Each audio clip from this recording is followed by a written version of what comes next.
રમેશ પિતા તારો આભાર માન તારી સ્તુતિ ધન્યવાદ પિતા સમયને માટે તારા ચડવા માટે રૂડું મન આપી પરમેશ્વર પિતા પુત્ર પવિત્ર આત્મા પરમેશ્વર તારા હાથમાં સપાઈ છે. આજનું વચન લાવવાને માટે વચન સાંભળવાને માટે પવિત્ર આત્મા પરમેશ્વર તમે અમારી સાથે બોલો, વાતને વાર કરો પિતા. અમે સાંભળનાર વચન આપનાર સર્વ ઉપરના આત્માથી આશીર્વાદિત થઈએ તમારા હાથોમાં સોંપાય છે. પ્રાર્થના પ્રભુ ઈસુના નામમાં, આમેન. આવો ગીતના દ્વારા આપણે પ્રભુના આભાર માનીએ. मेरा एक मित्र यीशु मेरा सब कुछ है, लाखों में वो मेरा एक ही प्रिय है.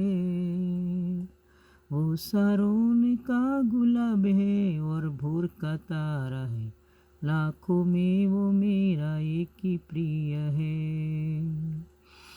उसके क्रूस से मुझको शांति आनंद मिलता है, उसका घाव मुझको चंगा करता है.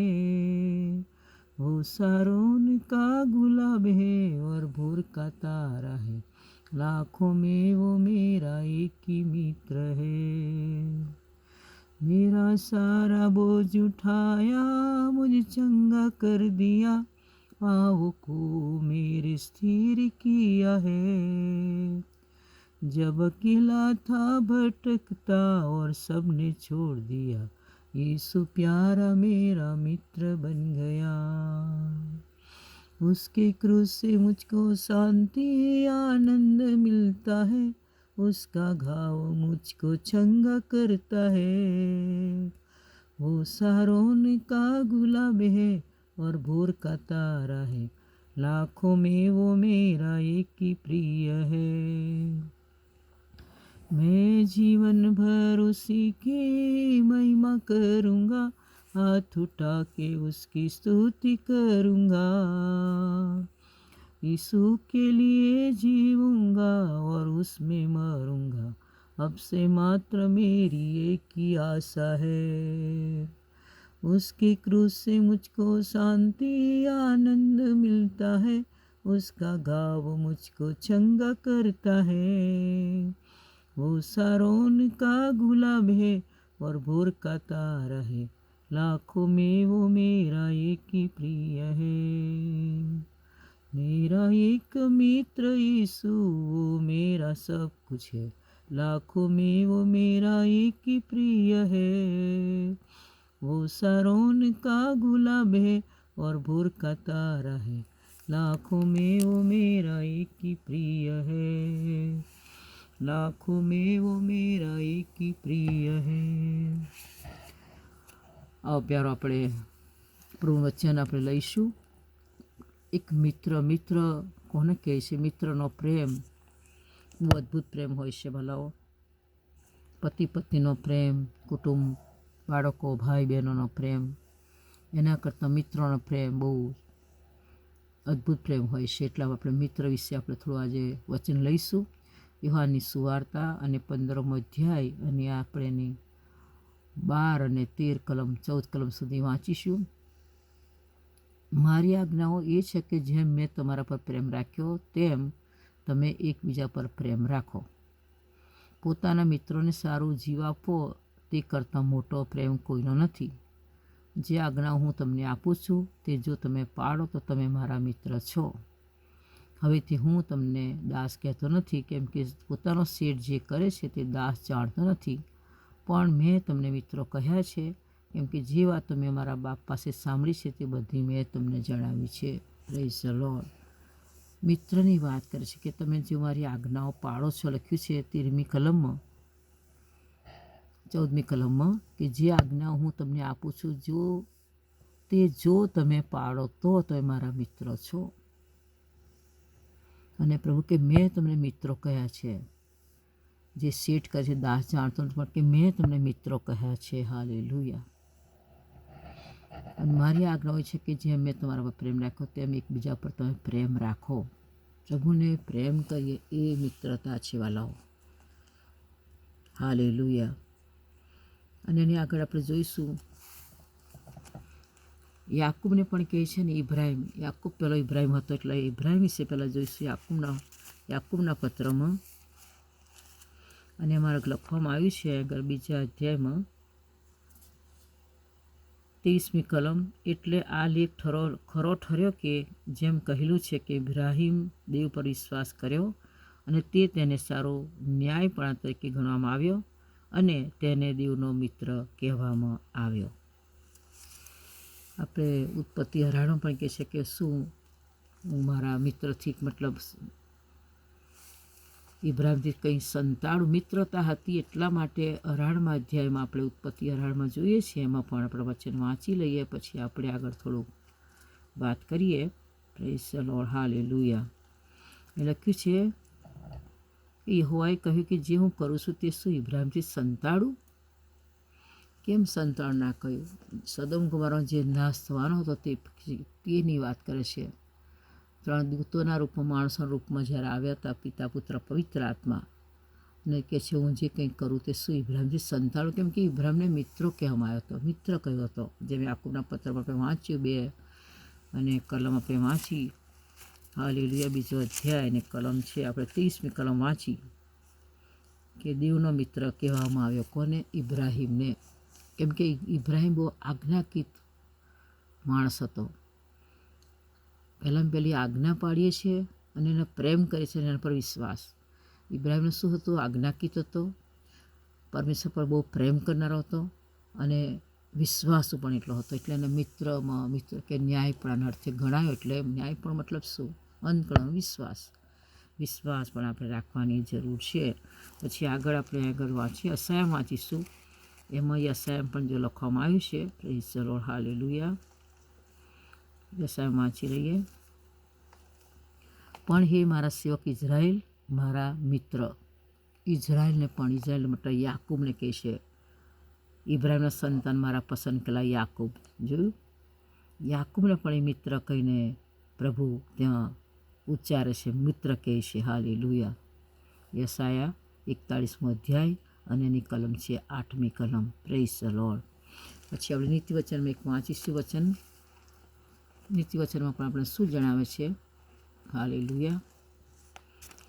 પરંતુ એક એવો મિત્ર છે કે જે ભાઈના કરતાં નિકટનો સંબંધ રાખી રહે છે. અને એની સામે અનુસંધાનમાં 17મા અધ્યાય 17મી કલમ, મિત્ર સર્વ સમયે પ્રીતિ રાખે છે. જો મિત્ર જે હોય એ સર્વ સમયે પ્રીતિ રાખતો હોય, પ્રેમ કરતો પોતાના મિત્રને. વાલો પતિ પત્નીને કરે એના કરતાં વધારે, પત્ની પતિને કરે એના કરતાં વધારે મિત્રનો પ્રેમ હોય છે. વાલો, હાલેલુયા. એટલે કે સર્વ સમયે પ્રીતિ રાખે છે, પ્રેમ કરે છે. એટલા માટે પ્રભુનું વચન યોહાનની સુવાર્તામાં આપણે વાંચ્યું કે તમે એકબીજા પર પ્રેમ રાખો. હાલેલુયા. પ્રેમ હોય ત્યાં મિત્રતા આપણી બંધાય છે. વાલો, જ્યારે પ્રેમ એકબીજાને કરીએ છીએ ત્યાં મિત્રતા બંધાય છે.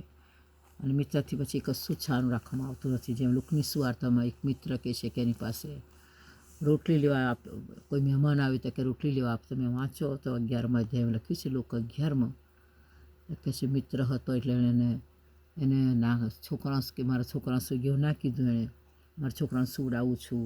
એ વાંચી લો વચન, લુકની સુવાર્તા 11મા અધ્યાયમાં લખ્યું છે આગળ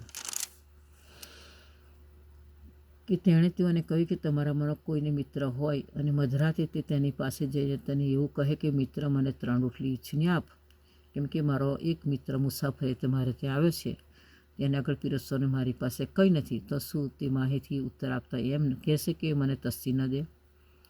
હમણાં બારણું બંધ છે અને મારા છોકરા મારી પાસે ખાટલામાં છે, હું તો ઉઠીને તને આપી શકતો નથી. મિત્રના કારણથી ઉઠીને આપશે. વાળો એવું બહાનું નહીં કાઢે, કારણ કે એને મિત્રતા છે, પ્રેમ છે એટલો બધો એને. એટલે આજે ખરેખર યુહાની સુવાર્તામાં ફરી આપણે જઈશું ને જોઈશું.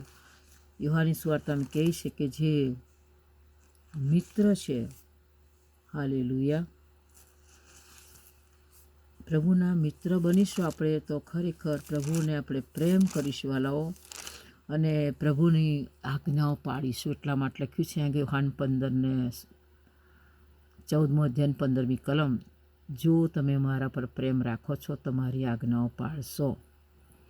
પ્રેમ કરીએ છીએ તો એની આજ્ઞાઓ પાડીએ, પ્રેમ કરીએ છીએ તેના મિત્ર બનીએ છીએ. વાલો, મિત્ર પ્રભુના બનીએ તો કેટલું આપણે અદ્ભુત કહેવાશે. તો ખરેખર કે મિત્ર સર્વ સમય આપણે મદદ કરતો હોય છે. નિકટનો મિત્ર પ્રભુ ઈસુ ખ્રિસ્ત આપણો નિકટનો મિત્ર છે વાલાઓ.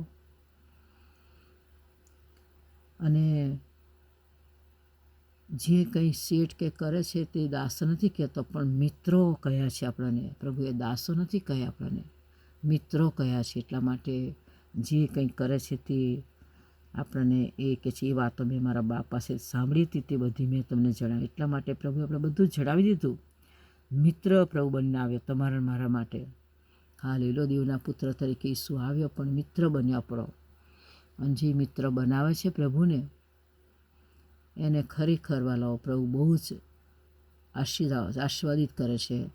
ધન્યવાદ પ્રભુના. આપણા આભાર માની. ઇબ્રાહિમ કેટલો આશીર્વાદિત થયો, અને ઇબ્રાહિમ કેટલો બધો પ્રેમ કરતો હતો. ઉત્પત્તિ 22માં જેમ પોતાના એકને પુત્રને 99 વર્ષે જન્મેલો ઈસાક માગ્યો કે તું જેને પ્રેમ કરે છે તેને મોરિયા પહાડ પર લઈ જા અને એનું બલિદાન આપ. અને મિત્રની ખાતર, પ્રેમની ખાતર પ્રભુને કેવી રીતે મેળવું, પ્રભુને કેવી રીતે મેળવી શકું, ઇબ્રાહિમની ઈચ્છા એ જ હતી. અને પ્રેમની ખાતર, મિત્રતાની ખાતર ઇબ્રાહિમ મોરિયા પહાડ પર પોતાના છોકરાને લઈ જાય છે. બલિદાન આપતા સુધી પણ એ રોકતો નથી વાલાઓ, રોકાતો નથી. પ્રભુના આપણે આભાર માનીએ. એટલે ખરેખર જો આપણે મિત્રો છીએ તો એની આજ્ઞાઓ ચોક્કસ પાડીશું. શું તમે મિત્રો આજે બન્યા છો પ્રભુના? શું મિત્ર બનવું છે તમારે? તો પ્રભુની તમે આજ્ઞાઓ પાડતા શીખો, એને પ્રેમ કરતા શીખો, એની પર વિશ્વાસ રાખતા શીખો. Praise the lord. એટલા માટે ઇબ્રાહિમનો મિત્ર કયો? યાકૂબ એનો દીકરો ઇબ્રાહિમનો, ઈશાકનો પુત્ર યાકૂબ. અને યાકૂબને પણ તેણે મારા મિત્ર કયો. અને મિત્ર કહે છે કે નિકટનો સંબંધ રાખે છે. જોયું નીતિવચનમાં આપણે વાંચ્યું કે મિત્ર નિકટનો સંબંધ રાખે છે. હાલેલુયા. Praise the lord. એક એવો મિત્ર છે કે જે ભાઈના કરતાં નિકટનો સંબંધ રાખી રહે છે. જોયું એવો મિત્ર કોણ? પ્રભુ ઈસુ ખ્રિસ્ત. ભાઈના કરતાં પણ વધારે નિકટનો સંબંધ રાખે છે. અને કે મિત્ર હંમેશ માટે પ્રીતિ કરે છે, પ્રેમ કરે છે. પણ 17 વાંચ્યું નીતિવચનમાં આપણે વાલાઓ. આજે ખરેખર પ્રભુને મિત્ર બનાવી લઈએ આજે. અને પ્રભુને મિત્ર બનાવીશું તો આપણે કોઈ માનવની કશી ખોટ નહીં પડે, અને આપણા ઉપર તકલીફો નહીં આવેલા. હાલેલુયા. મારા માટે પણ એક મિત્રએ મને મદદ કરી ત્યાં આવવા માટે. એક મિત્ર હતી મારી, અને એણે મદદરૂપ બની હતી મને. Praise the Lord. હાલેલુયા.